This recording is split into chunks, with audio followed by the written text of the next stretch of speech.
Allora, intanto, poiché la situazione con riferimento all'imputato Mangione Francesco che permane alla casa circondariale di Brucoli non è più sostenibile a causa dei ritardi che provoca sistematicamente all'inizio dell'udienza, oltre che ai disagi per la maggiore complessità delle operazioni di traduzione, questa Corte dispone che stralcio del presente verbale sia trasmessa immediatamente al Ministero di Grazia e Giustizia.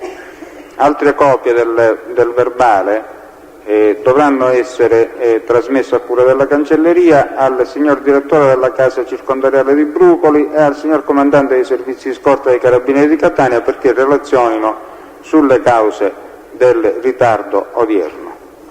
Quindi la Corte si ritira. Presidente, chiedo scusa, se l'Ufficio del Pubblico Ministero può dare una comunicazione prima che la Corte si ritiri ai signori difensori.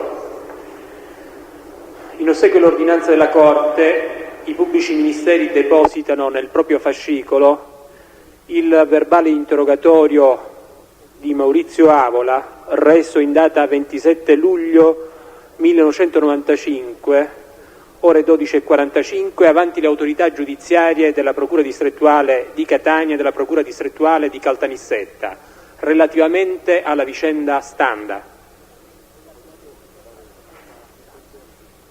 Dopodiché, mi pare, se non ci sono altri interventi, ci possiamo ritirare.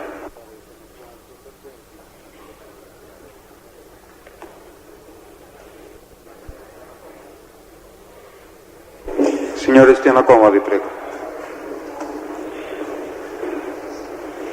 L'udienza viene ripresa alle ore 12:10 e si deve rettificare il verbale precedente, nel senso che là dove ho detto avvocato Torrisi dovevo dire avvocato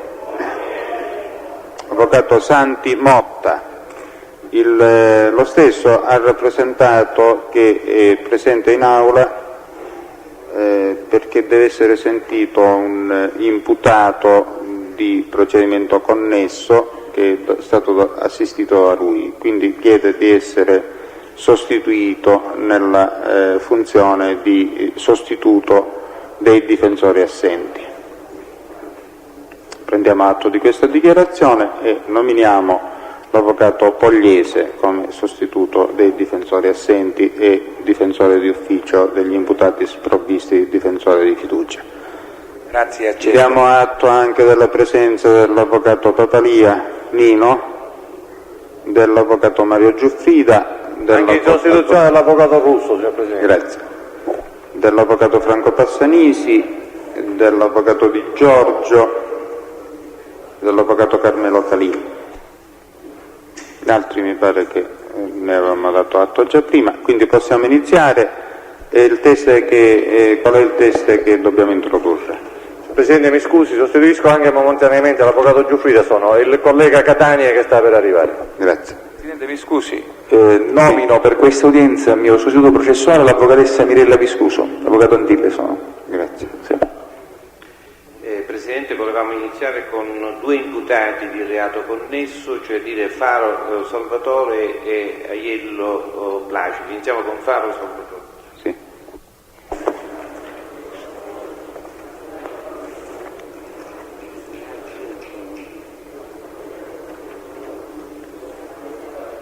Per le riprese video, per quanto riguarda l'immagine dei testimoni, bisogna renderli irriconoscibili per motivi di sicurezza, cioè fare la ripresa in modo da rendere o prendere la parte bassa della figura oppure operare in modo da rendere indefinita l'immagine. Si accomodi, prego. Si accomodi, si siede. Le sue generalità per il verbale, per favore.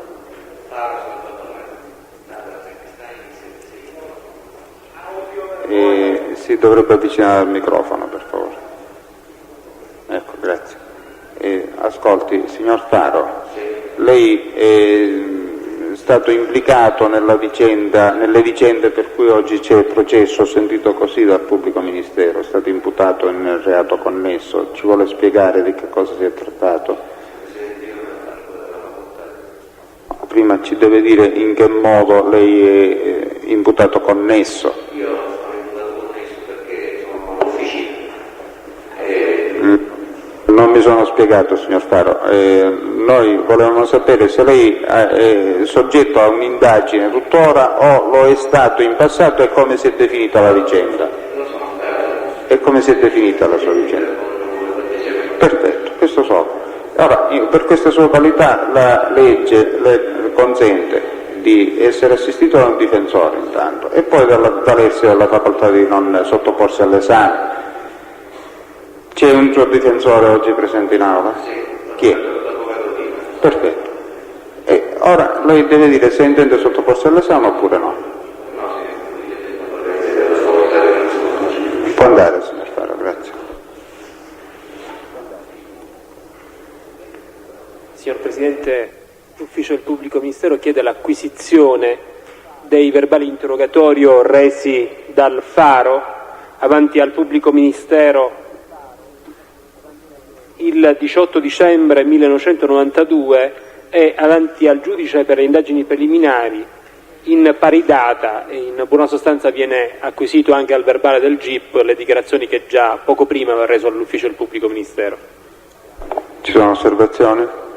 Allora, si ammettono i verbali di interrogatorio dell'imputato connesso. Procediamo all'esame del secondo Aiello Placido. imputato connesso. Avvocato Vita è libero. Buongiorno.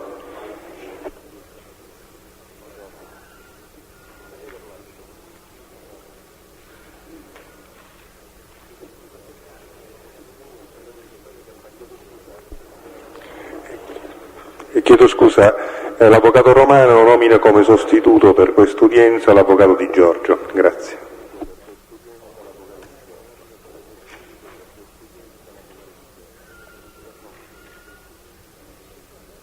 Si accomodi. Da questa parte.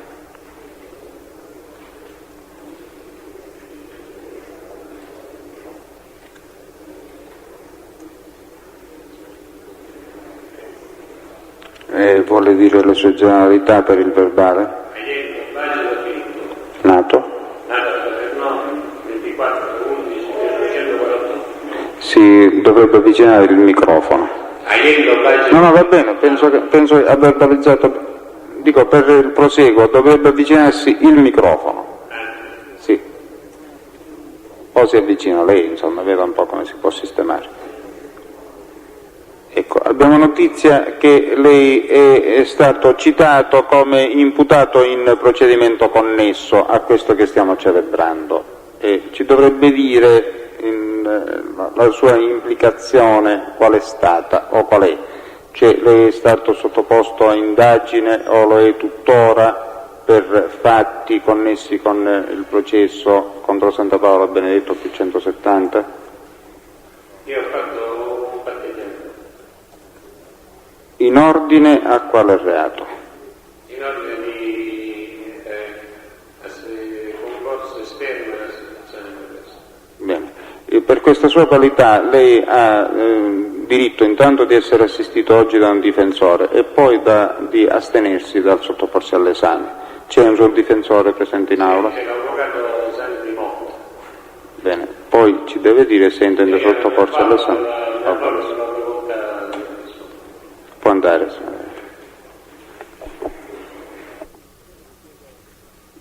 L'Ufficio del Pubblico Ministero chiede l'acquisizione dei verbali interrogatorio resi da Aiello Placido Filippo in data 19 dicembre 1994 al giudice per le indagini preliminari e all'Ufficio del Pubblico Ministero in data 8 marzo 1995. Ci sono osservazioni? Questa non la osserva. Allora si acquisiscono i verbali indicati dal Pubblico Ministero. Testo successivo? Confalonieri Fedele.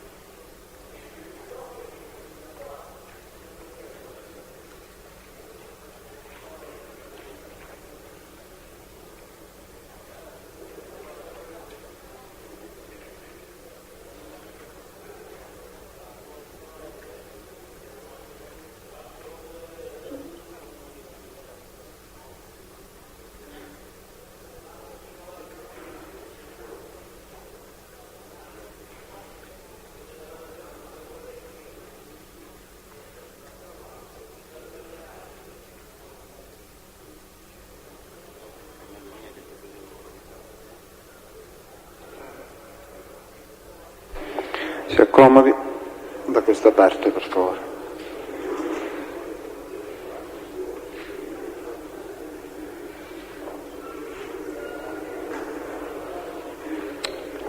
Si sistemi in modo da poter parlare vicino al microfono. Le sue generalità per il verbale.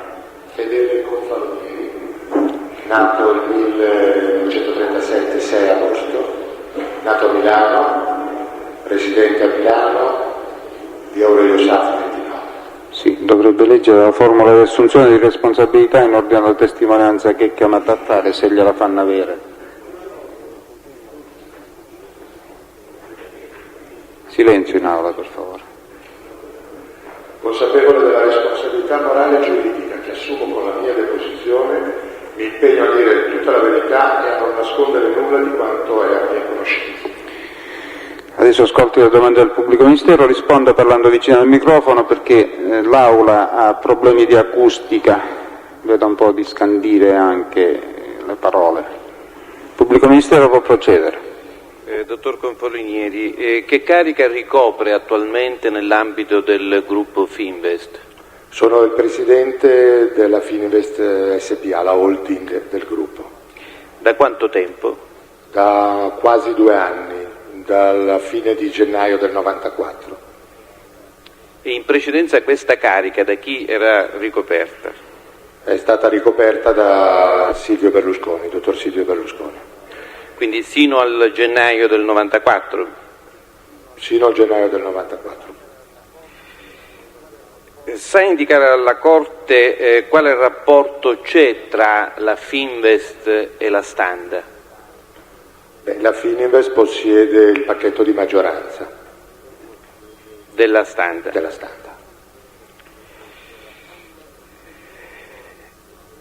Con riferimento all'epoca dell'incendio della Standa di via Etnea qui a Catania, gennaio 1990, lei che carica ricopriva? La carica più importante che ricoprivo all'epoca nel gruppo Fininvest era amministratore delegato, e questa era la mia operatività quotidiana, della Fininvest Comunicazione, che è la società che si occupa dei rapporti con la stampa, dei rapporti con i media e delle relazioni esterne ed istituzionali. Quindi amministratore delegato del gruppo della società Fininvest Comunicazioni, con la I finale. E quindi nell'ambito della Fininvest si tratta di una società che fa parte del gruppo, posseduta interamente dalla Fininvest SPA. Devo elencare altre cariche nel gruppo che avevo all'epoca? Con riferimento a quell'epoca. Sì, all'epoca io ero, e credo, anzi lo sono tuttora, consigliere della Standa, consigliere d'amministrazione. E lo era anche... Non molto presente, perché purtroppo per la mia attività non è che partecipassi con assiduità ai consigli d'amministrazione. E poi altre cariche, però cariche direi più di consiglio e non di operatività. La mia operatività era quella che ho detto poc'anzi. Ci fa capire esattamente, con riferimento alla Fininvest Comunicazioni, quale fosse l'oggetto sociale della società? L'oggetto sociale non glielo saprei dire con precisione, però tenuta dei rapporti con i media. Noi abbiamo una grossa attività di rapporti e con televisioni e con stampa quotidiana e periodica. Poi un grosso lavoro di relazioni esterne, cura dell'immagine del gruppo e relazioni istituzionali, rapporti ovviamente, per esempio noi avevamo tutta la fase della legge delle televisioni, quindi portare a conoscenza dei vari organi, sa che la televisione è soggetta a concessione dalla legge Mammì, e prima della legge Mammì era regolamentata da una legge, decreto convertito in legge del febbraio dell'85, quindi tutti gli adempimenti e delle leggi in vigore, oppure certi miglioramenti ma anche modifiche che potevano interessare ovviamente la vita di tutti i giorni della televisione del gruppo, dovevano essere curate con una particolare cura, come soprattutto sul piano della conoscenza, di far conoscere quali erano le necessità, gli interessi, le aspettative che noi avevamo per la televisione. E chi faceva parte del consiglio di amministrazione di questa società? Mi prende un po' la sprovvista, però ricordo Amedeo Massari, che allora era amministratore delegato del giornale, come io lo ero a quell'epoca, il giornale, il quotidiano, e poi altri consiglieri del gruppo, altre figure, credo ci fosse Gagliani, credo ci fosse Dell'Utri forse, però mi fermo qui, Dell'Utri, comunque facilmente. Dell'Utri chi? Marcello Dell'Utri, sì. Marcello Dell'Utri. Come alcuni dei manager più importanti del gruppo c'era. E con riferimento al consiglio di amministrazione invece della Fininvest SpA, vuole indicare alla Corte chi fossero i componenti? All'epoca 90. Però credo, ovviamente c'era Berlusconi Silvio, probabilmente c'era Berlusconi Paolo, c'ero io, sicuramente c'era Foscale, che poi è il presidente della Standa, e poi non ricordo altri. Forse c'era l'avvocato Dotti, che aveva la delega per gli affari legali. L'avvocato Dotti, cioè l'onorevole Dotti? Sì, l'onorevole Dotti. Per identificare... Sì, credo, sì, per identificarlo. Però non ricordo altro.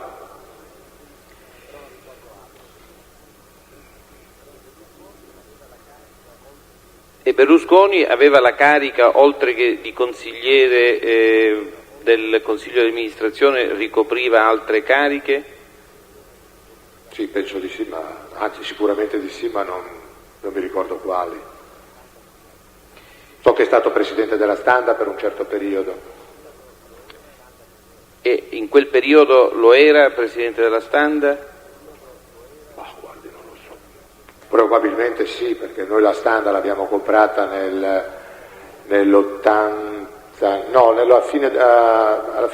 metà dell'88 credo, e l'abbiamo perfezionata nell'autunno dell'88 credo, e quindi lui fu il primo presidente. Quindi ha detto aprile 88? Aprile, insomma, sì. Ma credo che siano cose facilmente verificabili queste da documenti. In precedenza a chi apparteneva la proprietà della Standa? La Standa era della Montedison. Dico, sono fatti che probabilmente sono notori, però ovviamente sì, certo. Bisogna al 100%? Non lo so. Non lo so. Dottore, con riferimento all'incendio della Standa del 1990, lei può riferire alla Corte se il gruppo Fininvest o comunque la Standa o comunque singoli componenti del Consiglio di amministrazione della Standa o della Fininvest, se costoro abbiano ricevuto delle richieste di denaro prima o dopo l'incendio, o comunque richieste di qualsiasi natura che arrivassero da Catania? Ma guardi, per quello che è a mia conoscenza non ci furono richieste di denaro o altre cose come lei dice. Lei dice per quanto è a sua conoscenza. Le chiedo, gli affari più riservati del gruppo Fininvest o del gruppo Standa, da chi all'epoca erano trattati? Gli affari più riservati nel gruppo nostro, come in generale nei gruppi di dimensioni importanti, ci sono delle deleghe, ed è chiaro che l'amministratore delegato in generale è la persona che poi ha la responsabilità e gestionale globale, e queste sono cose che rientrano, immagino, nella responsabilità gestionale degli amministratori delegati.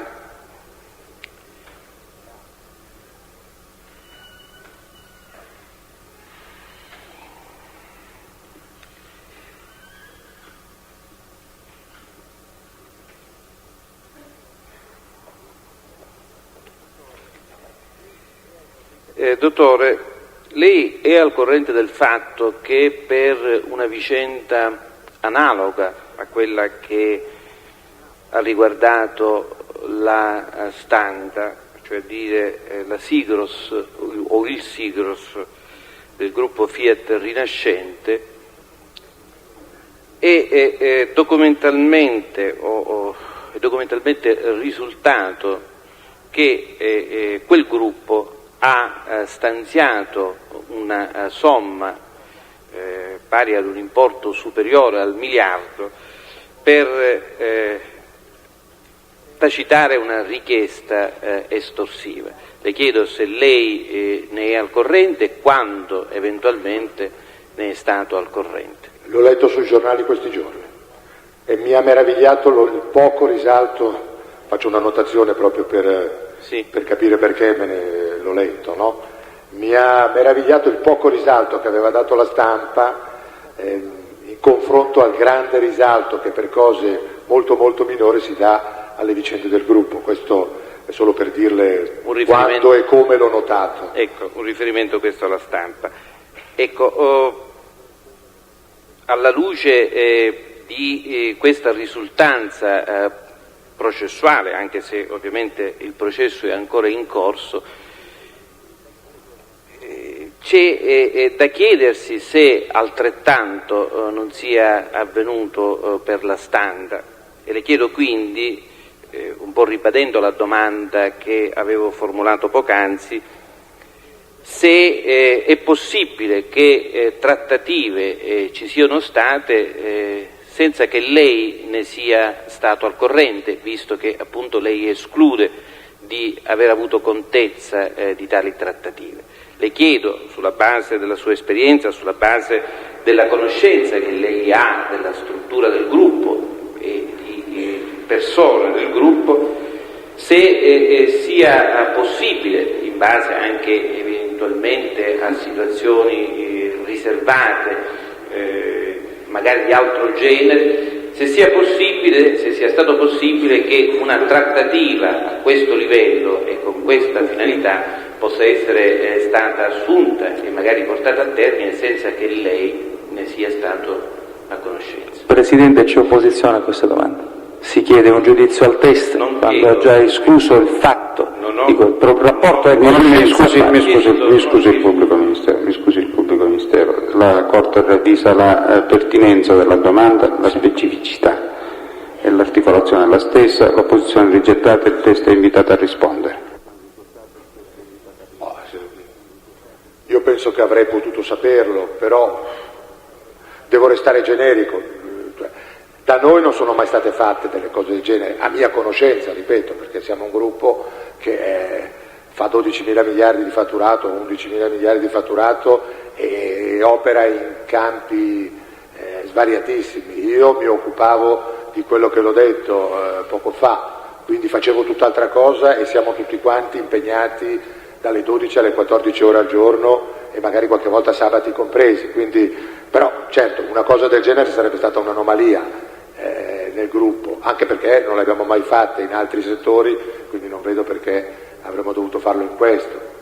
Questo è quanto, però la risposta non vedo come, insomma, io non lo sapevo. Lei mi dice, vediamo se ho capito bene. Sì.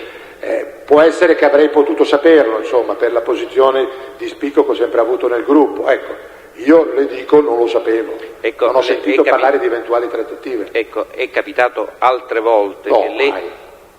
Che cosa? Ah no, scusi, questo... Ecco, è capitato altre volte che lei abbia avuto contezza di determinate scelte che riguardavano il gruppo Fininvest solo dopo che le decisioni erano state prese? Beh, questo con il mare di decisioni che c'è nel gruppo Fininvest da prendere, certamente mi è capitato sì di non avere contezza di decisioni prese. Malgrado il ruolo da lei ricoperto nell'ambito? Certamente, insomma, perché... Ha mai commentato questa vicenda di cui... Scusi, posso aggiungere una cosa? Sì. Non ci sarebbe stato veramente il tempo materiale per sapere tutto quello che io sono nel gruppo Fininvest da quando eravamo 100, adesso siamo 30 o 40.000, se poi ci mettiamo anche i collaboratori esterni o altro. e quindi è umanamente impossibile sapere tutto quello che avviene. Ecco, lei ha avuto mai modo nel corso di questi anni di commentare con l'onorevole Berlusconi questa vicenda e i risvolti di questa vicenda? No, penso di no. Quindi lei non ha mai parlato, neppure adesso che è venuto qui a Catania a deporre? Sì, ecco, ieri parlando ho detto, guarda, mi hanno chiamato a depositare, anche commentando il fatto che all'ultimo momento, lunedì per mercoledì, mi sballava tutte le cose che dovevo fare oggi, ma soltanto in questo senso. E ha mai avuto modo di commentare questa vicenda anche con gli altri responsabili Fininvest e Standa che sono stati esaminati nel corso di questo processo? No. Lei quindi non sa chi sono stati coloro che la Corte di Assisi di Catania ha esaminato nell'ambito del procedimento che riguarda l'incendio Standa? Guardi, so che c'è Giancarlo Foscale. No, coloro che sono stati esaminati prima, nei giorni precedenti, no. Berrettini... Non li conosco. Non li conosce? Non li conosco. Ripeto, io mi occupo veramente, sono soltanto consigliere abbastanza assenteista in Standa. Adesso ho preso un po' più sono entrato in un comitato esecutivo, ma proprio perché la Standa ha delle perdite, quindi per vedere se... Lei conosce il dottor Possa Guido? Dottor Guido Possa, sì, lo conosco bene. Pellizzari Nicolò? Pellizzari, sì. Pellizzari è l'ex amministratore delegato. Berrettini Piero o Pino? Berrettini no, magari l'avrò incontrato così casualmente in qualche riunione generale. Comunque lei esclude di aver commentato con queste persone il contenuto, l'oggetto della deposizione che sta per rendere o sta rendendo oggi? Certo. Dottore, è in grado di quantificare il danno subito dalla Standa a seguito dell'incendio? Ma guardi, io ho letto un appunto che mi hanno dato, ma mi hanno detto, se non sbaglio, 14 miliardi, una cifra del genere. Chi gli ha dato questo appunto qui? Gli uffici. Gli uffici della Fininvest? Visto che dovevo venire qui oggi. Quindi le chiedo questo perché questo dato, malgrado sia stato chiesto a tutti i responsabili che sono stati esaminati, ancora non era emerso in modo chiaro. Quindi possiamo dire per voce... A me hanno detto nell'ordine dei 14 miliardi. Una cosa dei 14 miliardi. Si è discusso nell'ambito del Consiglio di amministrazione della Fininvest o comunque del gruppo Standa sulla opportunità di costituirsi parte civile in questo processo? Io non lo ricordo. A consigli dove ero io non lo ricordo, ma credo lo escludo, perché sono cose di pertinenza più dell'ufficio legale e di quello che ha la delega. Questo danno di 14 miliardi, a parte il fermo dei magazzini e quindi il danno conseguente, è stato risarcito da qualche assicurazione? Per quello che mi hanno detto hanno avuto risarcimento, però non so quanto, questo non lo so. Dalle assicurazioni. Qual è l'assicurazione del... Non lo so.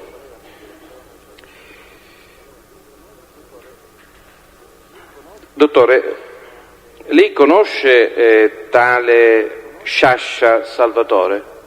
Sciascia Salvatore è un dirigente nostro che si occupa della parte fiscale, di problemi fiscali del gruppo.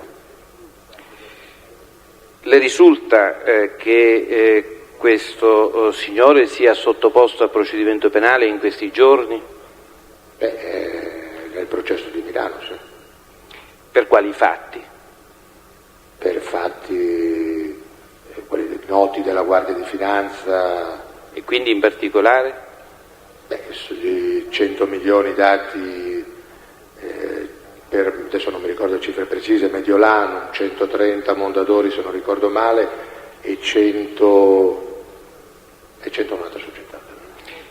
E del versamento di queste somme di denaro le risulta che lo Sciascia ha ammesso la l'esborso di tali soldi. Presidente, scusi, se il pubblico scusi, se risponde. Sì, Presidente, sono l'avvocato Sì.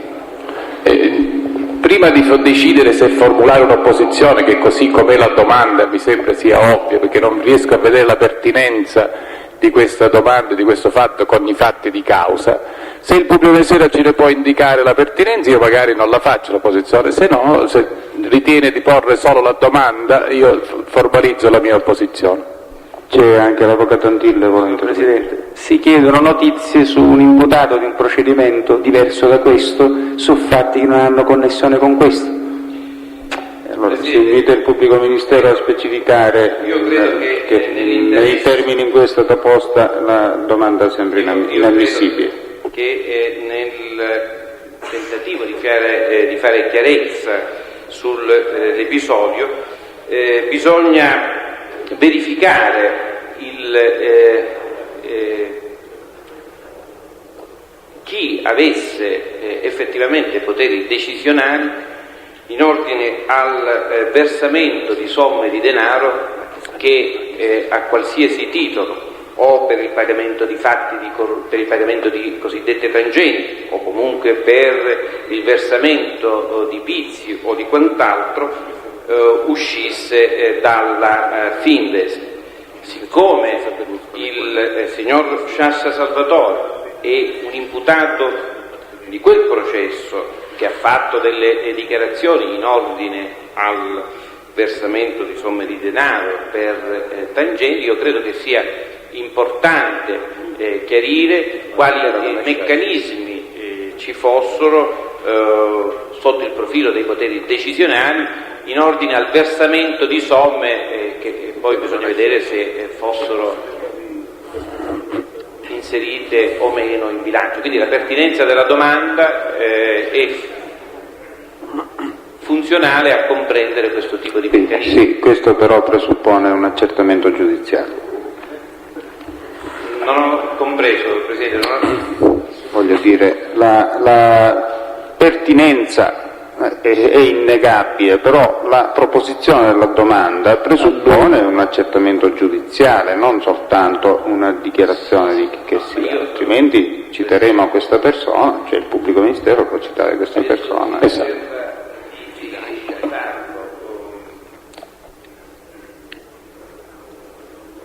Il punto è un altro, io chiedevo al testo una cosa credo di minor difficoltà. Chiedevo al test se risultava, quindi non sto andando oltre ad occuparmi di cose che non sono di questo processo. Se risultava? Sto chiedendo se risulta al test che il signor Sciascia Salvatore ha fatto dichiarazioni ammissive in ordine al versamento di somme di denaro per tangenti. Presidente, proprio su questo era stata formulata l'opposizione. Infatti permane così com'è non mi pare pertinente. Permane l'opposizione, Presidente. L'opposizione viene anche avanzata dal sottoscritto. Tra l'altro, Presidente, il test presente ha già risposto per quanto riguarda l'episodio che è oggetto oggi di processo. Quindi Non ho capito dove ha risposto. ha detto che non sembra nulla di una vicenda estorsiva, dottore Bertone. Mi pare che le prime domande erano su questo tema, no? Scusate, vuole disattivare i microfoni perché... Avvocato Fichera?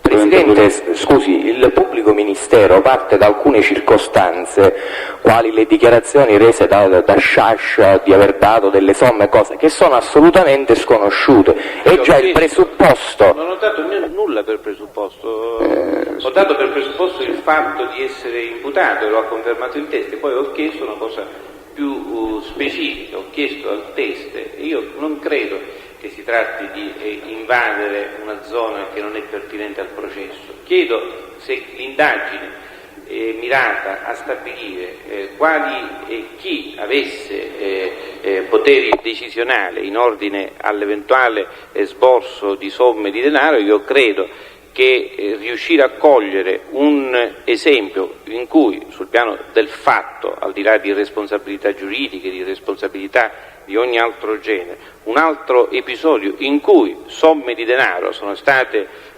versate, credo che sia importante ai fini di questo processo. Ora, la Corte condivide la rilevanza dell'argomento e tuttavia si ritiene che non possa essere questa la via per un simile accertamento, considerato anche le risposte che sino a qui ha dato il testimone.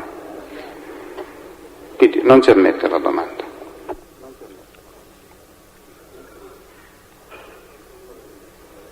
Dottor Confalonieri,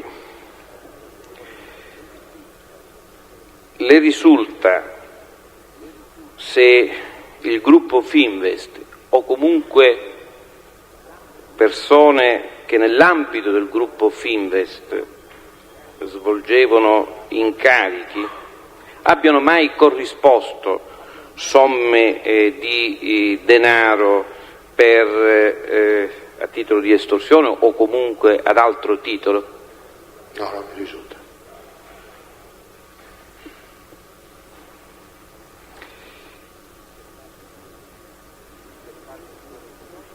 Per fatti di corruzione? Posiziona la domanda, Presidente, c'è opposizione. Ancora questo si ammette, se gli risulta è il dovere di dirlo. Ho detto per estorsione o per altro. Ecco, mi può dire, per cortesia, che cosa intende per estorsione? Ho studiato legge, però per non dire una sciocchezza o per... Estorsione è quel reato che punisce colui che costringe altri per realizzare un profitto a conseguire denaro o altre utilità. La corruzione credo che sia sin troppo... Ecco, in conoscenza dell'estorsione no, la corruzione secondo l'episodio che lei ricordava prima, che per noi è concussione, almeno nella nostra versione, perché... Sì, la qualificazione giuridica non mi interessa, il fatto mi interessa. Comunque, quell'episodio è su tutti i giornali, quindi lo conosco anch'io. Ecco, lei lo conosce dai giornali o... Io lo conosco dai giornali. Non lo ha conosciuto prima? Non l'ho conosciuto nella sua genesi.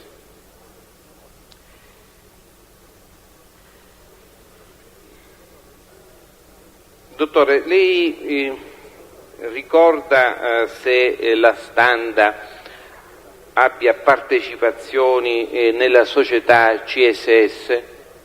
Non mi dice nulla questa sigla, però potrebbe anche essere, non lo so. Lei conosce il dottor Rantuccio? Dottore? Rantuccio. No.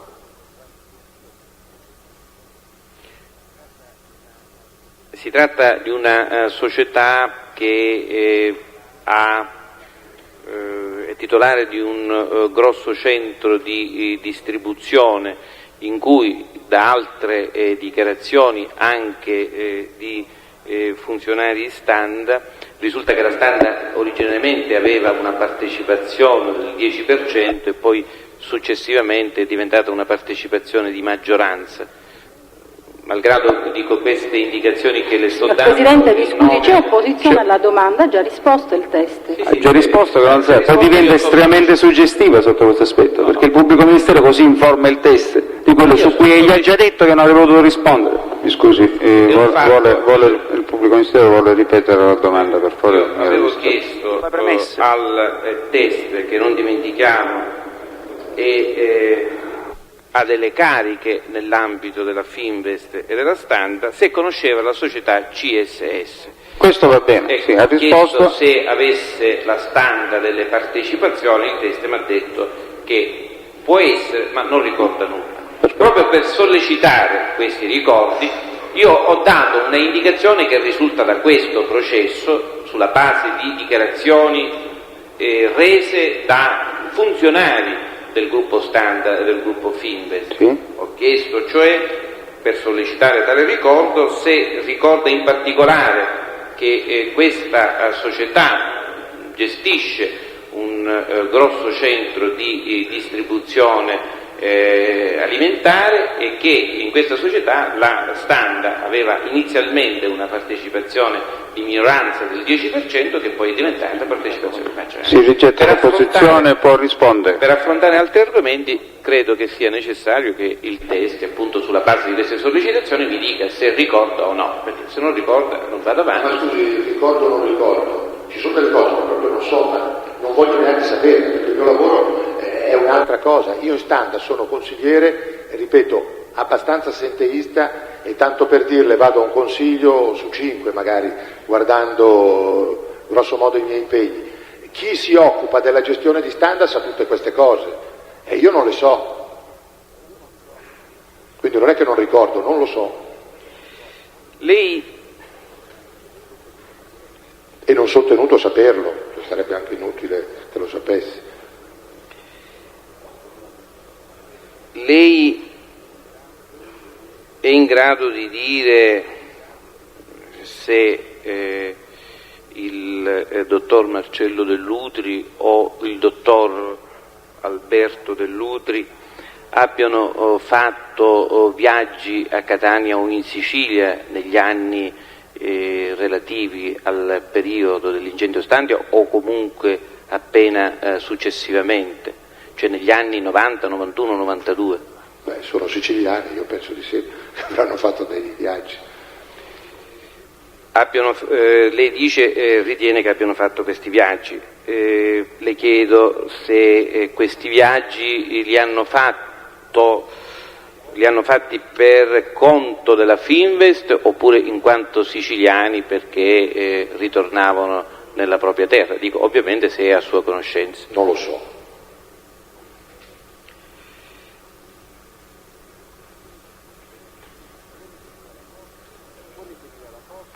Può riferire alla Corte se la Fininvest ha in dotazione degli aerei con i quali... Ecco, vuole dire questi aerei da quale società vengono? Una società che si chiama Alba. Alba. Che gestisce sia i nostri viaggi e che affitta anche per viaggi di altri, insomma. Per altri. E questi viaggi... Scusi, forse sono stato poco chiaro. Affitta, dà in affitto ovviamente, cioè sì, non avevo capito. Abbiamo i 3 aerei per... Quindi sono 3 aerei. 3 aerei. Che abitualmente utilizza quando non vengono dati in affitto? Mi pare dati in affitto ad altre società. Sì, ecco, quando non vengono dati in affitto... Chiunque potrebbe chiedere... Chiunque avesse necessità.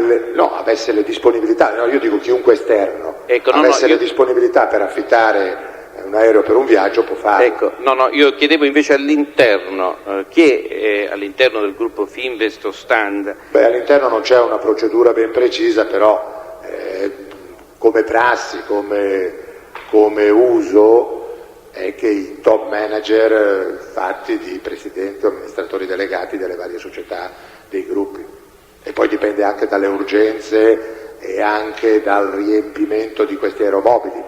C'è per esempio si fa molto Milano-Roma evidentemente, e quindi, oppure non so, quando avevamo Milano-Parigi, Milano-Madrid, dove abbiamo avuto interessi, si utilizzavano anche per riempirlo, insomma, perché talora il guadagno di tempo e anche il fatto di non spendere, non so, per il pernottamento e altro rende economico.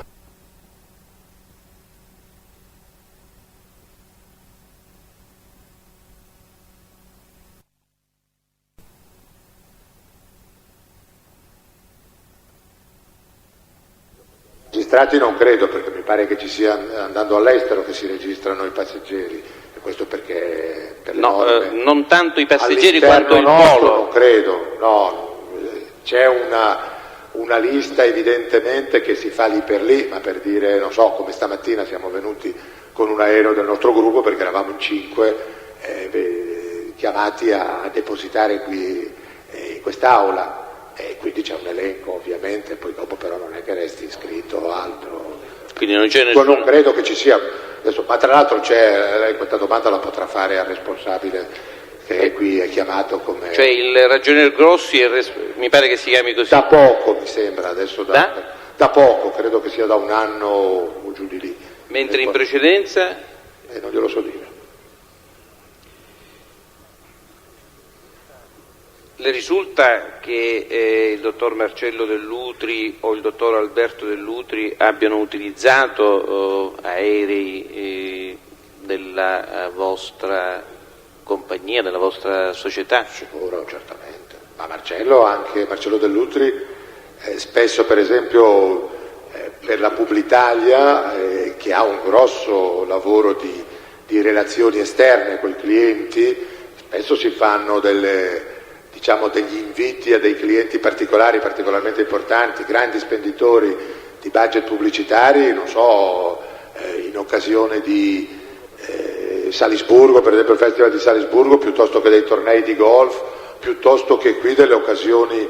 Io mi ricordo che una volta dovevo venire anch'io, poi non ce l'ho fatta, a Siracusa durante mi pare maggio, giugno e luglio, no? Durante le rappresentazioni? Le rappresentazioni della tragedia greche, quindi insomma si fa un grosso uso anche per pubbliche relazioni, finalizzate poi alla vendita pubblicitaria con importanti clienti. Nell'ambito del gruppo Standa o comunque del gruppo Fininvest, il dottor Dell'Utri, abbiamo detto, mi pare, mi corregga se ho inteso male o se ricordo male, il dottor Dell'Utri, Marcello, ricopre o ha ricoperto la carica di consigliere, di componente del consiglio di amministrazione? Della Standa non ricordo, ma penso di sì. E della Fininvest? Della Fininvest penso di sì, attualmente sì, attualmente. In passato non so da quando a quando, ma questo non lo so. E poi lei accennava... poi è stato amministratore delegato della Publitalia 80 ed attualmente anche della Mediaset. E la Publitalia in particolare che tipo di società è? Una società per azioni? Una società per azioni, è la società che si occupa della raccolta di pubblicità per le televisioni, Fininvest, Canale 5, Italia 1, Rete 4. Per adesso non ci sono altre domande, Presidente. Controesame? Difensore di parte civile? Parere presente stamattina. Non ha domande? E allora il difensore degli imputati. Presidente, l'avvocato Strano. Dottore, lei direbbe che attraverso società, la Standa, il Fininvest, eccetera, poi siano riconducibili fisicamente come proprietà in buona parte alla famiglia Berlusconi? La proprietà è della Fininvest. La Standa è una società quotata in borsa, la Fininvest detiene un pacchetto azionario importante, ben oltre il 50%, certo, poi la Fininvest è alla fine di Berlusconi, ma come la Fiat degli Agnelli, si suol dire, anche se poi dopo probabilmente hanno il 25 o 30%, ma da quello che si suol dire, quello che poi insomma, il principale azionista certamente è una società per azioni che poi in ultima analisi si può ricondurre alla famiglia Berlusconi. Bene, senta, lei ha già anticipato la mia seconda ed ultima domanda. Mi diceva come la Fiat di Agnelli. Nel concetto di Fiat, quindi di gruppo, lei comprende anche la Rinascente, che è riconducibile alla famiglia Agnelli? Questo magari non all'avvocato, a Roberto in questo caso, perché però così è. Grazie. Posso, Presidente? Dottore, attualmente la Fininvest di quanti consiglieri di amministrazione si compone?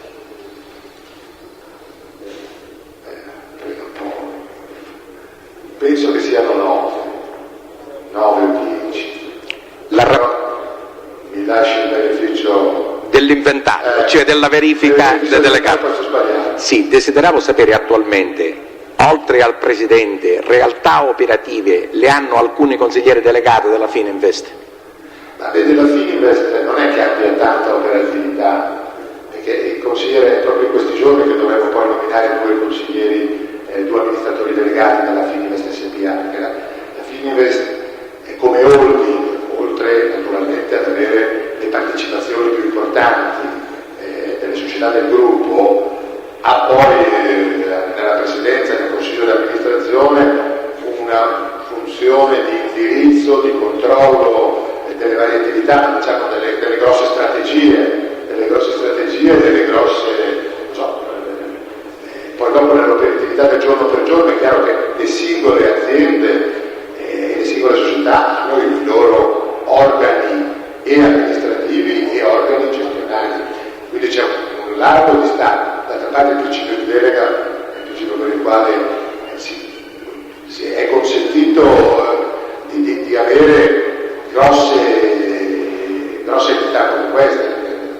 Se non ci fosse il principio di delega nessuno potrebbe gestire un gruppo come questo. La domanda è esaustiva e la risposta ancora di più. Io mi permettevo chiedere anche alla sua memoria storica di vecchio componente del Consiglio di amministrazione della Fininvest, oltre attualmente che da Presidente.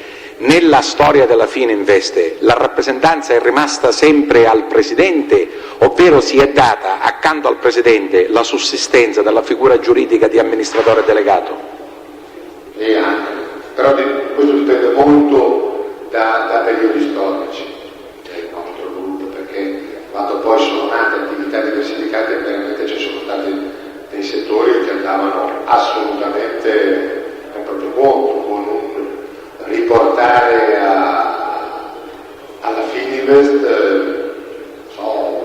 ai momenti di gestione come sono quelli per esempio della presentazione dei budget, dei bilanci, dei consuntivi, oppure quando ci fossero delle grandi scelte come non so, un acquisto importante nel settore televisivo, intendo un acquisto importante come comprare una rete, ecco, non so, compri Rete 4 è chiaro che c'è una grossa, o compri la stampa, questo ne parli, ma se già devi fare un acquisto di diritti cinematografici anche un po' d'attenzione, importanti, anche per decine di anni, non so che questo rapportato al privato può suonare magari un po' insolito, però se uno ha la responsabilità del budget, e questo è proprio uno dei criteri di gestione di base, risponde alla fine dell'anno di quello che ha fatto, se è stato nel budget e da profitti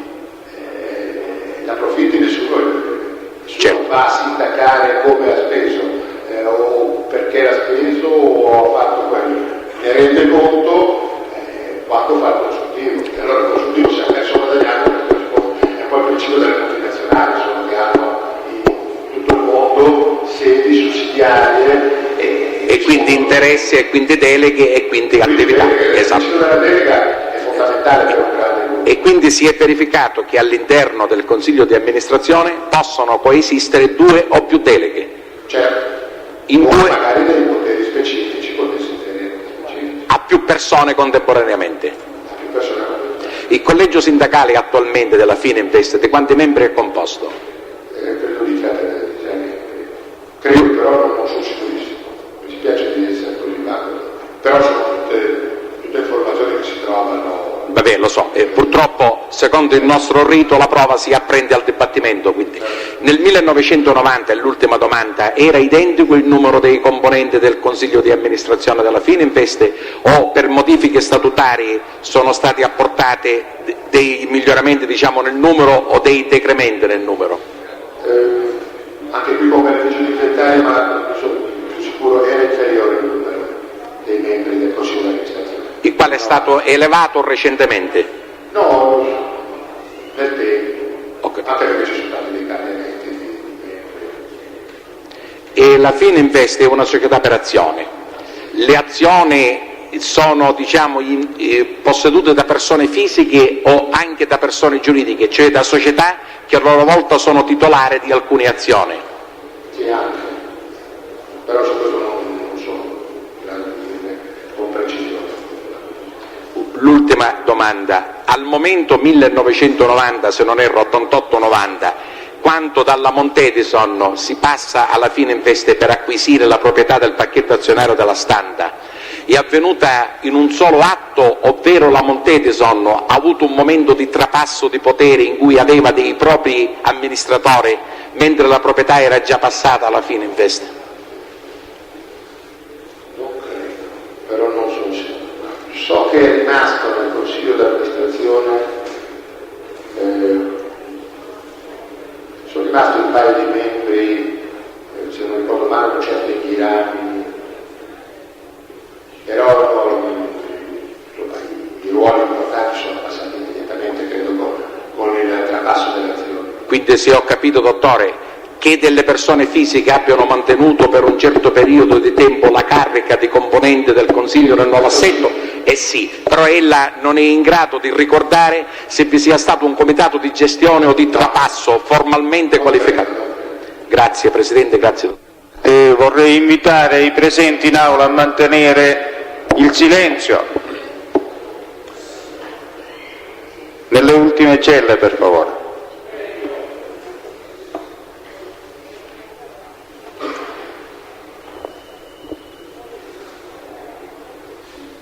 Se mi dà la parola, Presidente.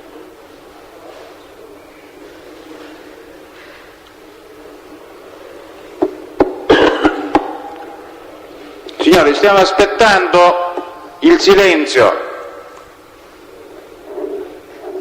Il prossimo intervento.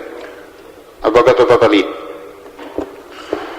Dottor Confalonieri, lei a domanda poc'anzi del signor pubblico ministero ha riferito che i fratelli Dell'Utri sono siciliani. Di dove con esattezza? Lo sa? Di Palermo. Sono di Palermo. E gli spostamenti che lei ha riferito avvenivano tramite aeromobile. Lei a poc'anzi ha detto che la compagnia possiede 3 aeromobili. Poc'anzi ha anche detto che i passeggeri, forse ho sentito male, non vengono mai registrati. No, non ho detto. Ecco, allora mi correggo. I passeggeri vengono registrati? I passeggeri vengono registrati per legge, credo, se vanno all'estero. Devono dare carta d'identità, eccetera. Ecco, se da Milano vengono in Sicilia, vengono registrati? Stamattina ci hanno registrati. Infatti all'aeroporto di Catania hanno voluto vedere i documenti e ci hanno registrato. È una prassi normale la registrazione dei passeggeri? In Sicilia non lo so, si vede che sì. Lei è la prima volta che viene in Sicilia? Io la prima volta oggi me l'hanno fatta, altre volte non mi ricordo. Non è che sono un frequentatore, però 4 o 5 volte in Sicilia sono venuto. E quando lei è venuto in Sicilia è stato sempre registrato il suo nominativo? Io sono venuto con l'aereo nostro, credo di essere venuto una sola volta ed era per credo, i funerali del fratello di Dell'Utri. Ed è l'unica volta che sono stato a Palermo. E non mi ricordo se mi hanno registrato. Qui a Catania lo hanno registrato? E oggi è successo questo. Ecco. I piloti di questi aeromobili sono sempre gli stessi o cambiano? Silenzio in aula. Dal 90, se vogliamo fare riferimento, sì. Credo che siano cambiati, ci sia stato un torneo di almeno 5-6 sui 8 o 10 che ci sono nella compagnia. Dal 90? Ho bisogno di 2 piloti per fare certi altri 3 e poi per questo non ne so dire quanti siano di preciso. I nomi non li ricorda lei evidentemente. Però c'è il responsabile, potrà dire, dopo. Quindi esiste un responsabile che potrà fornire le indicazioni del nominativo dei piloti? Sicuramente, a parte che poi se volete vi ricordiamo di carte dove vediamo tutto il curriculum vitae da quando sono con noi. Ecco, nella compagnia, la Standa, Fininvest ed altro, nella società, vengono registrati i voli effettuati dagli aeromobili di proprietà della società? Perché hanno un costo. Tutti i voli vengono registrati? E registrati con partenza e destinazione? Luogo di partenza e luogo di destinazione? Da sempre?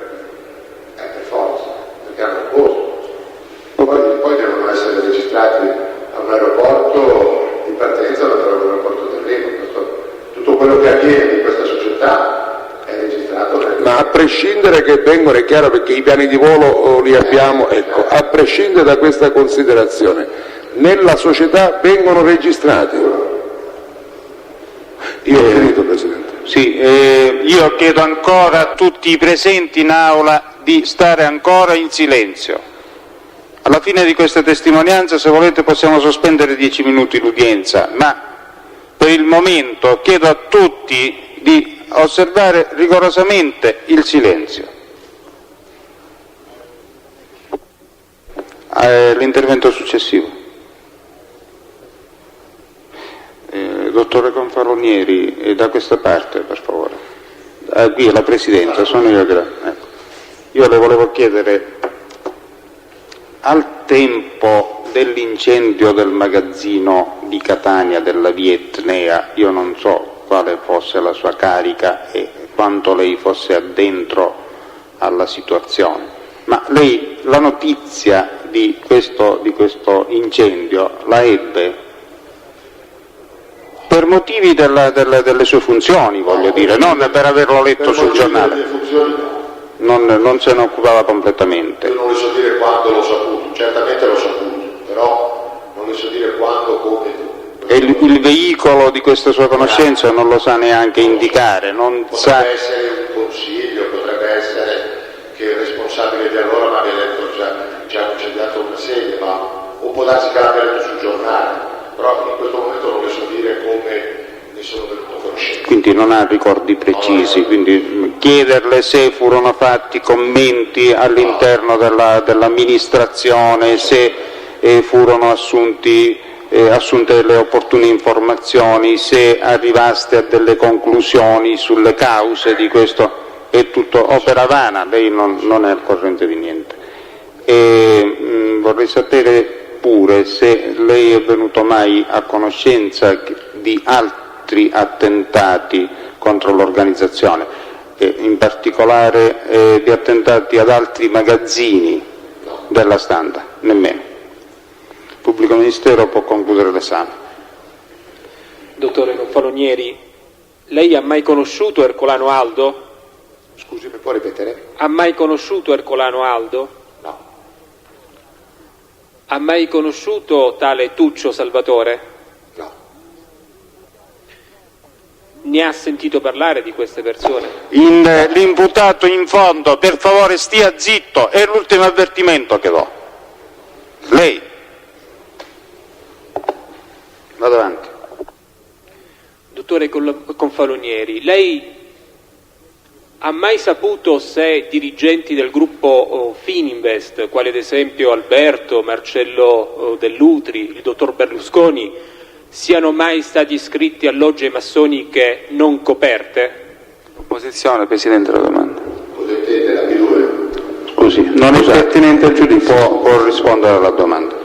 Logge massoniche non coperte? Io di logge massonica non coperte, se mi dice la P2 lo sanno tutti che Berlusconi è stato iscritto alla P2. Se di Dell'Utri e dei due fratelli Dell'Utri non so assolutamente niente. Abbiamo finito, Presidente. Possiamo licenziare il test? Può andare, dottore. Grazie.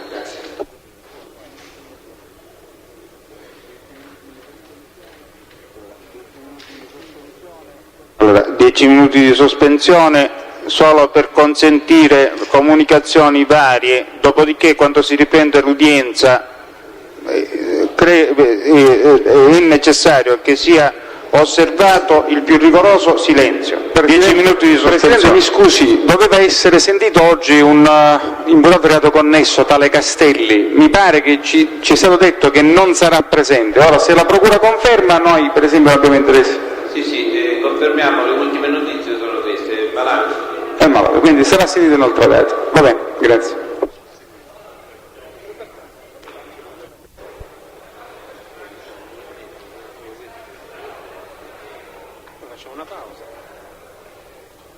Stiamo comodi, prego. Perché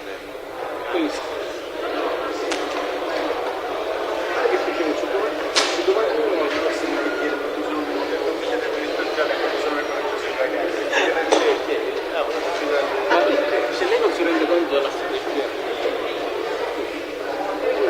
perché Prossimo teste. Giancarlo Foscale.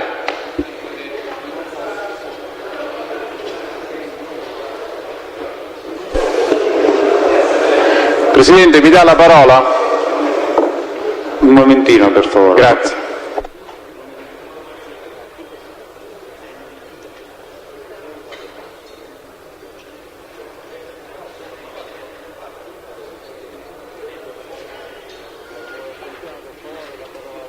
Allora, un po' di attenzione, per favore, la parola all'Avvocato Strano Tagliavini.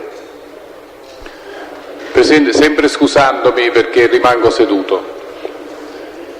Questa difesa deve avanzare una richiesta. Mi scusi, dovrebbe trattenere lì il testo. Prego, continui. Ai sensi dell'articolo 195. Abbiamo esaminato fino a questo momento due episodi che sono oggetto di imputazione, e cioè l'estorsione alla Standa e l'estorsione al Sigros. Abbiamo appreso da molti testi, un'udienza passata, attraverso quali società e a chi sia riconducibile la proprietà della Rinascente, socio di maggioranza della Sigros.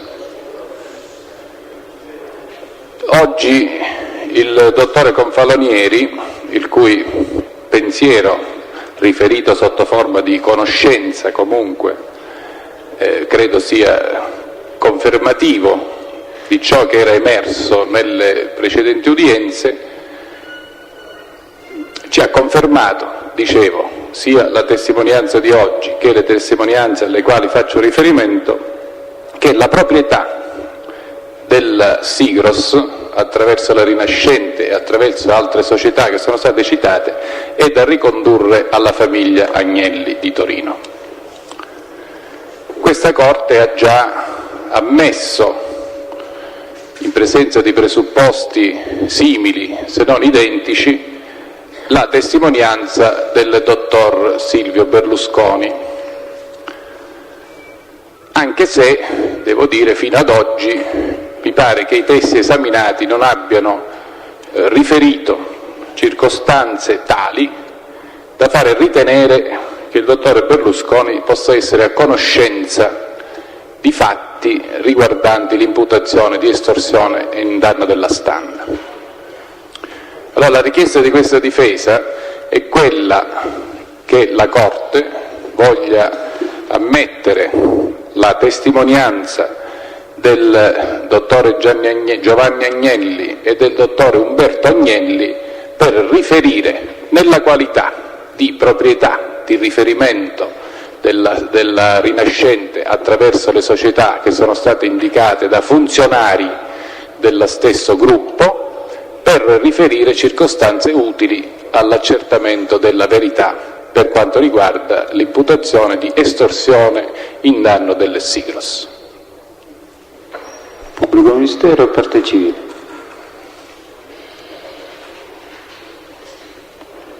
I pubblici ministeri in linea di principio non hanno da opporsi.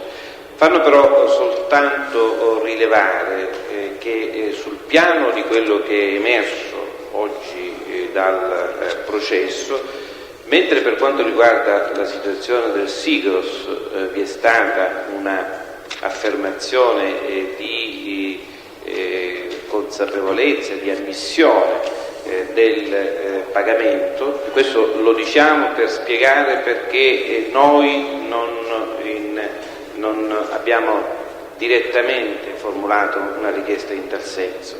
Quindi, mentre nella vicenda Sigros vi è un'ammissione di versamento di denaro, per cui l'indagine attraverso l'esame di Umberto e Giovanni Agnelli può essere utile tutt'al più per altri risvolti, per il sistema di pagamento o, se volete, anche per la individuazione di coloro che hanno richiesto il denaro. Qui invece ci troviamo in una situazione, con riferimento alla stampa, ci troviamo di fronte ad una situazione diversa, quindi non c'è un rapporto di similitudine o addirittura di uguaglianza. Ciò non di meno, proprio perché non vogliamo che nessuna zona rimanga oscura, non ci opponiamo. Abbiamo voluto fare questa dichiarazione solo per giustificare il fatto per cui i pubblici ministeri non hanno in prima persona formulato questa richiesta. Grazie. Presidente, scusi, non vuole essere una replica ma una puntualizzazione. Vero è che il colonnello Morelli ha riferito questa circostanza, ma io credo che il tema del processo e la decisione finale debba essere valutata in base a testimonianze. Non ha scritto la sentenza il colonnello Morelli, quindi l'accertamento della verità credo che sia più raggiungibile attraverso anche coloro che materialmente alla fine, diciamo, di questa lunga catena finanziaria hanno subito l'esborso. Sì, le voglio dire però solo per puntualizzare anche da parte mia che non è stato soltanto il colonnello Morelli attraverso un verbale entrato nel fascicolo del dibattimento, ma sono stati i dirigenti del gruppo che hanno ammesso il versamento della somma. Questo proprio per essere puntuali al 100%. Grazie. Comunque, dottore Bertone, per una volta non c'era intento polemico nella mia richiesta. Ecco. Allora, se volete mi rendo conto il microfono, avvocato Strano. Ecco, voglio... Prego? Sì, ha chiesto la parola, mi scusi. Sì, volevo dire che la parte civile si oppone si oppone in questo momento alla richiesta dell'avvocato Strano Tagliarini, perché l'avvocato ha fatto riferimento all'articolo 195 primo comma, all'articolo 195, e non esistono i presupposti dell'articolo 195 perché nessun teste si è richiamato per la conoscenza dei fatti né all'avvocato Giovanni Agnelli né al dottor Umberto Agnelli. Quindi in questo momento non ricorrono i presupposti per che i testi in questione vengano sentiti, semmai è all'esito del dibattimento che si potrà decidere se la loro audizione risulta utile o necessaria. Grazie. Allora, la Corte dà atto di una situazione che mi sembra palese per tutti, e cioè che la situazione processuale in esito al dibattimento sinora compiuto è diversa per i due fatti e pertanto la richiesta di ammissione deve passare attraverso un vaglio più approfondito della Corte anche in relazione all'accertamento del tema probandum e al grado di accertamento appunto che si è raggiunto, e pertanto la Corte si riserva di decidere sulla domanda in esito alla istruzione del processo per appunto un vaglio più approfondito sulla necessità di assumere le testimonianze di questi testi cosiddetti indotti. Procediamo. Presidente, scusi, allora io avrei una domanda, una richiesta successiva. Sì. Avevo già detto all'inizio che la situazione non era identica, quindi è presente anche a questo difensore la diversità. Io ho parlato di situazione simile e non di situazione identica. Però faccio rilevare che nessuno dei testi che fino ad oggi sono stati sentiti in questo procedimento e peraltro da nessun atto del fascicolo del pubblico ministero, almeno per la mia modesta conoscenza degli atti che può essere integrata, non mi pare che ci siano elementi di nessun tipo per dire che il dottor Silvio Berlusconi possa riferire circostanze utili al dibattimento. E allora a questo punto, Presidente, io le chiedo di revocare l'ordinanza per quanto riguarda il dottore Silvio Berlusconi, atteso che da tutte le testimonianze è emerso che il dottore Berlusconi non aveva conoscenza di questa vicenda, e che si riservi parallelamente a quella alla decisione per quanto riguarda la richiesta avanzata da questo difensore per i dottori Giovanni ed Umberto Agnelli. Questo dicevo per una parità, diciamo, di conduzione fra i due capi di imputazione. Pubblico ministero partecipa. Il dottor Berlusconi, la già testa processuale, fra l'altro fanno parte del fascicolo del dibattimento le dichiarazioni rese al dottor Berlusconi in merito e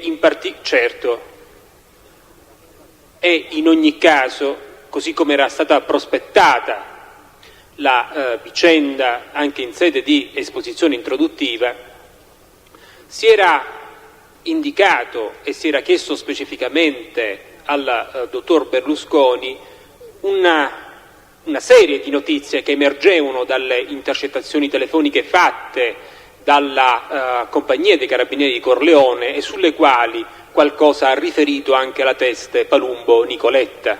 Per questi motivi si chiede di rigettare l'opposizione inoltrata alla difesa. È una richiesta, comunque non era una posizione. So bene che era stato citato quale teste, io dico sulla conducenza attuale allo stato delle risultanze dibattimentali, era questa la motivazione. Ci sono interventi? Nella valutazione delle prove la fase è già superata sull'ammissione. Scusate signori, evitiamo polemiche e evitiamo di dilungarci. Se dobbiamo entrare nel merito di una corretta procedura, credo che la richiesta sia avanzabile. Poi nel merito è un problema di decisione della Corte, perché le ordinanze possono sempre essere revocate, anche quelle di ammissione testi, dottore Bertone. Io mi associo alle considerazioni del pubblico ministero. Sì, ora proprio per il rilievo fatto poco prima da questo Presidente in ordine alla diversa situazione processuale, l'ordinanza ammissiva della testimonianza di Berlusconi Silvio rimane ferma. Non posso non soffermarmi e non notare la non pertinenza del rilievo difensivo in ordine alla parità di trattamento nei confronti di richieste di prove. Prego, Avvocato Strano, non replichi. No, Presidente, io devo puntualizzare. Mi scusi, non c'è dialettica sul punto. Tra questa Presidenza e i difensori su questi punti, sul modo di condurre il dibattimento, non è ammessa dialettica, non è scritto in nessun codice e in nessun libro, quindi disattivi il microfono e stia zitto. Presidente, scusi, i termini non credo che siano questi. Comunque, per la correttezza del procedimento prego ancora una volta di disattivare il microfono e stare zitto. Prego, introduciamo il testo.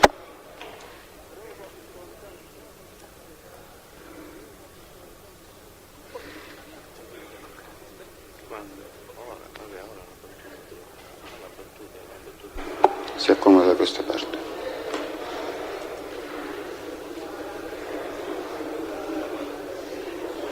Si sieda. Le sue generalità per il verbale. Giancarlo Foscale, nato a Milano. La data di nascita e il luogo di residenza. No, pensavo dovesse scrivere qualcuno. Sta scrivendo. 8 gennaio 48 Milano. Risiede a Milano? No, risiedo a Segrate, residenza Trefini, Milano 2. Si vuole leggere la dichiarazione che è scritta sul foglio che ha davanti. Consapevole della responsabilità morale e giuridica che assumo con la mia deposizione, mi impegno a dire tutta la verità e a non nascondere nulla di quanto è a mia conoscenza. Ascolti la domanda del pubblico ministero. Dottore Foscale, può dire esattamente il suo ruolo all'interno della Fininvest?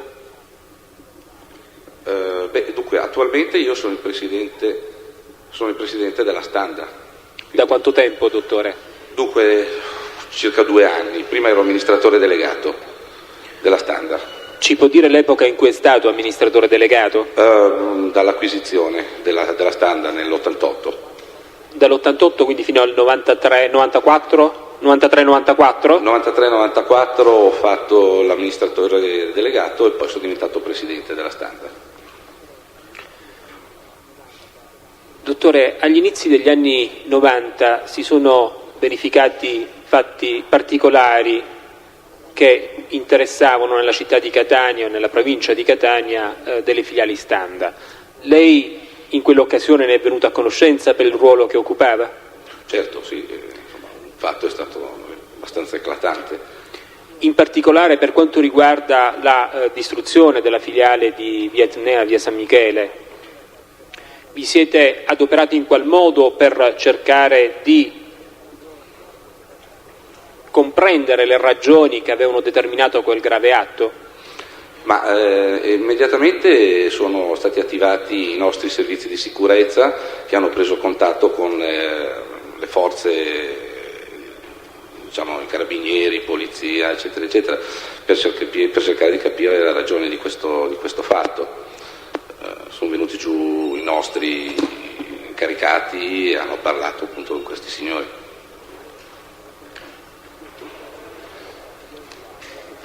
Chi esattamente dell'azienda, della società, si occupò della vicenda in questione? Quali dirigenti esattamente? Dunque, a livello di sicurezza, credo che a quell'epoca fosse già responsabile dei servizi di sicurezza Ernesto Clinimarchi, che è il responsabile della sicurezza di Standa. Chiedo scusa, può ripetere il nome? Clinimarchi. Ernesto Clinimarchi. Clinimarchi, CLI.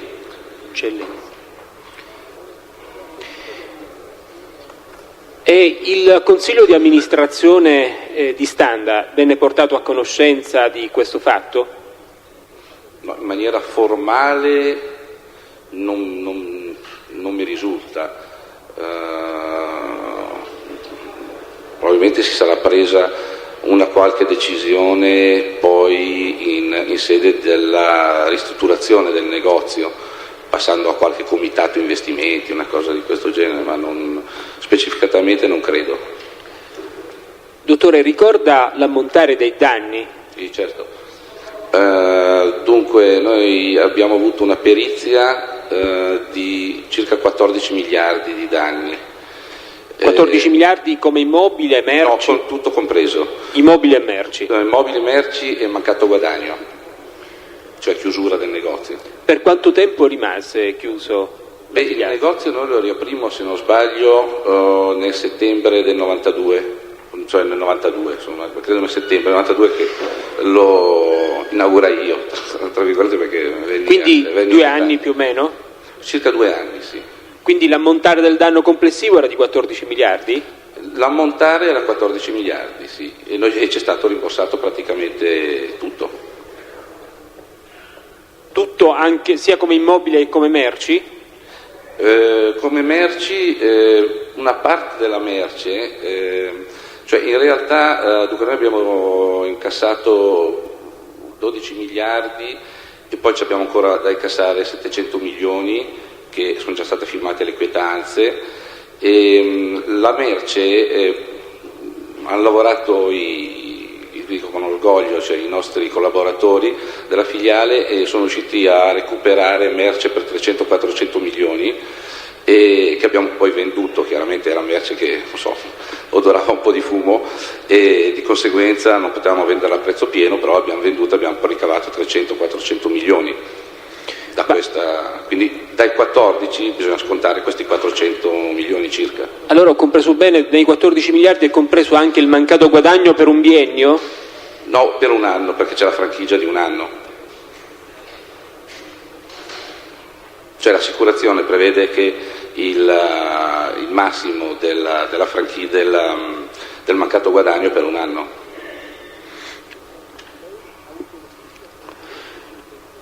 Lei ha avuto notizia se in quello stesso periodo altre filiali Standa furono in qualche modo danneggiate nella città di Catania, nella provincia di Catania? Sì, avevo sentito, adesso non mi ricordo se prima o dopo, c'erano stati mi pare un paio di filiali che avevano avuto un principio di incendio o qualche cosa, e credo un paio di affiliati, però non mi ricordo se prima o dopo. In ogni caso era vicino come data o prima o dopo rispetto a quella che... Come data abbastanza vicina, credo, sì. Avete posto in essere qualche azione particolare in esito a tutte queste attività che venivano compiute in vostro danno? Oltre quello di cui lei diceva, cioè di aver avvisato la sicurezza? Se non rivolgerci alla pubblica sicurezza in generale, insomma, cercando di dire, perché sa, noi abbiamo avuto in questi anni diversi attentati, diciamo, tra virgolette, su tutto il territorio nazionale e di conseguenza noi abbiamo 300 filiali sparse per l'Italia, non è molto facile da gestire una rete come questa. Dottore, rimaniamo in quell'epoca, cioè nel 90-91, fine 89. Erano stati compiuti in quell'epoca danneggiamenti anche in altre parti d'Italia, e alludo specificamente comunque alla Sicilia, in danno di filiali Standa oppure affiliati Standa? Ecco, ripeto, mi pare un po' prima, un po' dopo, queste due o tre filiali Standa e 2 affiliati. In Sicilia si verificarono in quell'arco di tempo altri episodi? No, mi risulta no. Avremmo, mi pare verso la fine del 90 o inizio del 91, un incendio a Roma, in corso Trieste. Io tanto per una curiosità. Dal 90 al 95 noi abbiamo avuto 11 incendi dolosi. Se può specificare le date nel frattempo, dottore, se ne ha la disponibilità. Sì, l'ho buttato giù un po' velocemente venendo qua perché immaginavo. Dunque abbiamo avuto Catania e Vietnea il 18, sto parlando di incendi veri, no? Perché poi abbiamo avuto 34 tentati incendi, 35 azioni di boicottaggio, 3 adulterazioni di sostanze, 65 procurati allarmi, cioè significa telefonate anonime, si arrivava là, carabinieri, pompieri, tutti eccetera eccetera, tutti fuori, chiudere la filiale e poi non c'era niente, 9 danneggiamenti, 7 atti vandalici e 11 manifestazioni politiche che hanno fatto il concentramento delle manifestazioni davanti alle nostre filiali. Questo per dare un panorama. Comunque sugli incendi dolosi sono stati in via Etnea, Roma, Corso Trieste nel 90, l'8-12-90, al CEDI di Cusago. Il CEDI è il nostro deposito merci, no? Dove poi distribuiamo le merci, di Milano. Cusago è un paesino vicino a Milano. In che epoca questo, dottore? 18 agosto 91. Poi a Modena, poi si salta 3 anni e c'è stata una recrudescenza. Modena il 30 giugno del 94, Trento 30 giugno 94, che erano state, in periodo c'erano stati 6 o 7 attentati contemporaneamente, Milano via di Missaglia il 25 luglio 94, l'Euromercato di Paderno Dugnano il 31 di ottobre 94 e Torino Moncaglieri 4 volte. Si è ripetuto. In che epoca? Sempre nel 94. 94. Dottore, lei ha mai sentito parlare della società con la seguente denominazione CSS SRL? Certo, CSS. Sa dire alla Corte di cosa si tratta? Ma dunque, con precisione, perché c'era CSS, la Marketing Sud, ma è un insieme di società nel quale noi, credo, nel 90, nel 91, siamo entrati con una partecipazione del 20% e che posseggono una sessantina di supermercati nella zona di Catania. Sono affiliati Standa? Dunque, erano affiliati Standa, poi è stato deciso di dare a questa affiliazione una partecipazione più rilevante attraverso una nostra partecipazione azionaria. Lei ha mai saputo se la CSS o comunque persone responsabili di quella società o di società controllate dalla CSS abbiano mai ricevuto richieste di natura estorsiva? Guardi, sono venuto a conoscenza proprio in questi giorni, in queste occasioni. Cioè dai giornali? Attraverso i giornali? No, mi è stato riferito da un nostro collaboratore, Berettini, che è stato sentito da voi, che c'è stato un episodio di questo genere. Lei conosce il dottor Rantuccio? Sì, l'ho visto qualche volta, un paio di volte, credo anche all'inaugurazione della filiale qua. Ricorda l'epoca in cui l'ha conosciuto approssimativamente? Credo in occasione, adesso non vorrei sbagliarmi, però credo in occasione dell'inaugurazione della filiale nel 92. Ricorda se ha trattato mai, per il ruolo da lei ricoperto, con il dottor Rantuccio quale responsabile della CSS?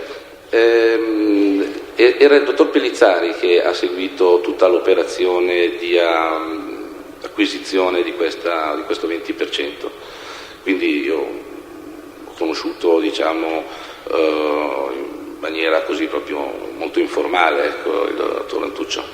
Comunque lei sa se il dottor Rantuccio ricopre o abbia ricoperto un ruolo all'interno della CSS o di società controllate dalla CSS? Era uno degli azionisti di maggioranza, credo, cioè, più importanti, insomma.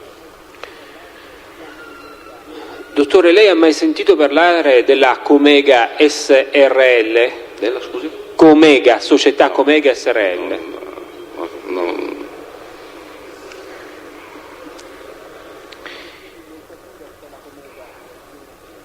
No, quindi non sa dire se la Comega sia una società che controlli affiliati stand? No, cioè non la conosco proprio.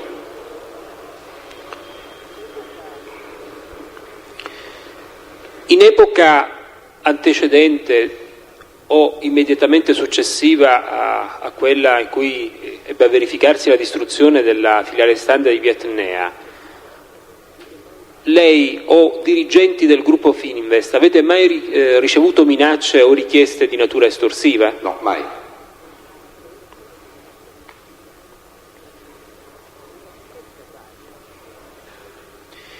Nella città di Catania, che le ricordi, quante filiali stand vi sono? Catania e provincia. Provincia non lo so, in Catania mi pare 3 filiali. Ricorda se tutte e 3 le filiali vennero interessate dai danneggiamenti? Una ne ha già parlato. Credo di sì, ma però deve essere roba di poco conto. No, forse una. Beh, francamente, insomma, qualcosa però sì, deve essere stato... Le ricorda se il luogo dove sono site le filiali? Ma dunque, una in piazza Cavour, no? Quello mi ricordo anche perché c'era stato un tentativo di estorsione successivamente a questo periodo, nel quale noi poi abbiamo parlato con la polizia e i carabinieri, ci siamo costituiti parte civile, insomma, abbiamo contribuito all'arresto, credo, di un qualcuno. Chiedo scusa, non ho compreso bene, un tentativo di estorsione in danno di chi esattamente? Della stand. Di quale stand, di quale filiale? Quella di piazza Cavour, credo. Ci può dire l'epoca, dottore? Ma credo 2 o 3 anni fa. Cioè, non si riferisce quindi all'episodio del 90? No.